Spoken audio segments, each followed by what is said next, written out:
Quale cognome dare ad un bambino nato fuori dal matrimonio? È legittima l'attribuzione di quello paterno? Esprime dubbi la Corte Costituzionale, che presto affronterà la questione. Federica Bambagioni.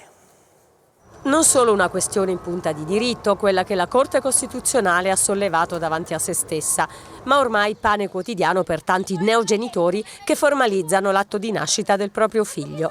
È legittima o no l'attribuzione automatica del cognome del padre ai bambini nati fuori dal matrimonio?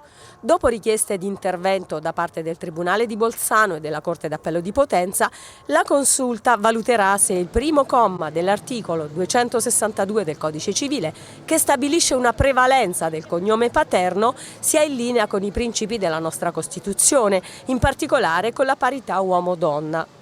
Già nel 2016 i giudici costituzionali avevano bocciato anche all'interno del matrimonio l'automatismo del cognome paterno se i genitori esprimono una diversa volontà. Ne era seguita la possibilità del doppio cognome, ma non di dare solo quello della madre. Le motivazioni per desiderare quest'ultimo possono essere le più varie, come superare quello che è ritenuto il retaggio di una cultura patriarcale o completare la propria identità pubblica. Il tema è certamente giuridico e la decisione della Corte sarà autorevole.